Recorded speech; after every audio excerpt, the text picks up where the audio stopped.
Le maillot jaune parrainé par Torre, elle porte les couleurs de la Laboral Kucha Foundation et Oushkadi, mesdames et messieurs, Ochoa Ostolaza. Avec les trophées les fleurs, Claude Ferrato et Jean-Pierre Lannes. Et on retrouvera aussi pour le maillot avec Jean-Marc Guilampé, président directeur général de Torre. Voilà donc qu'on retrouve aussi sur le podium.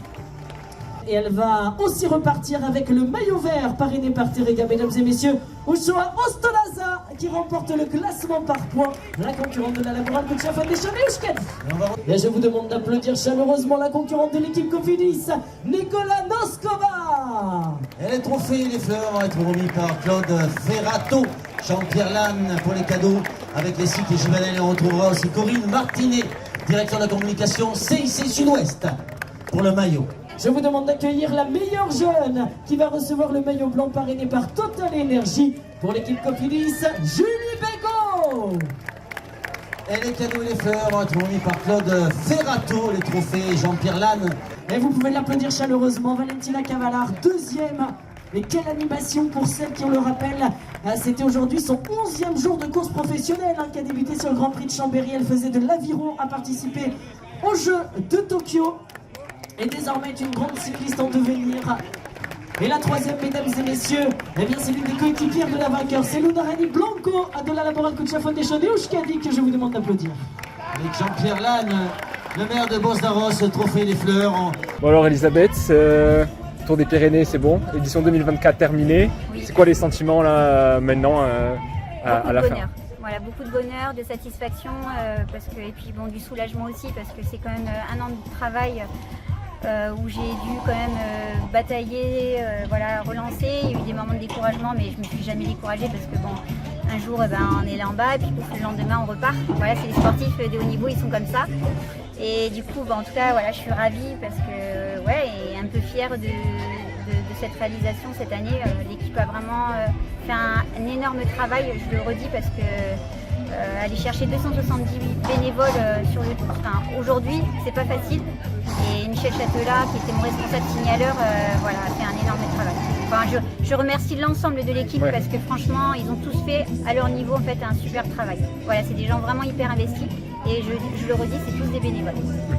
Sur un point de vue sportif, on a eu des beaux résultats avec les deux premières qui sont des petites surprises. La première qui a eu sa première victoire professionnelle hier, oui. La deuxième qui a commencé le cyclisme professionnel il y a 6 mois. Oui.